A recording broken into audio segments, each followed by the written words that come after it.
Une querelle qui n'en finit pas. 4 ans après la mort de Jean-Paul Belmondo, les enfants du Magnifique se disputent encore l'héritage de leur père.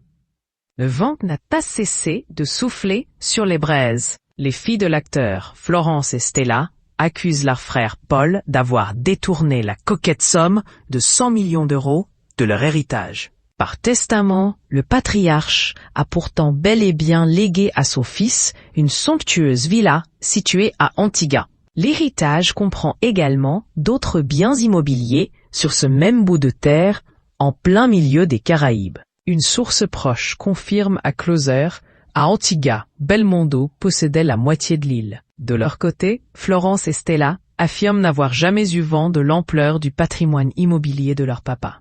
Malgré le contentieux, la justice n'a pas donné raison à Florence et Stella. Les filles de l'acteur ont été déboutées par le tribunal au mois d'octobre dernier dans le cadre d'une procédure en urgence. Les recels successeurs allégués par Stella et Florence Belmondo ne sont pour l'instant pas établis par les pièces fournies au débat, indique le verdict.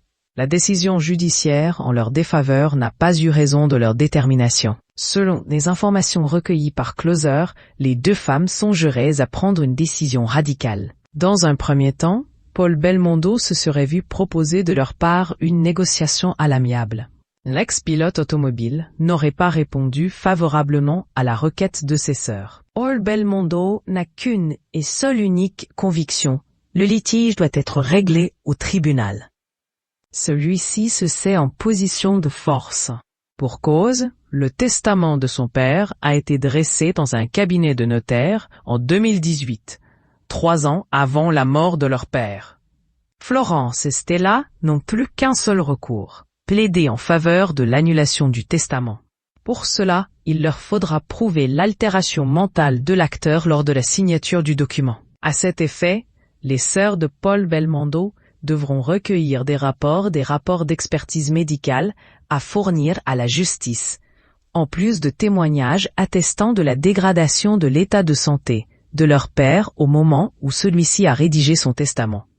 La manœuvre ne s'annonce pas facile, puisque l'image de Bébel risquerait d'être écornée.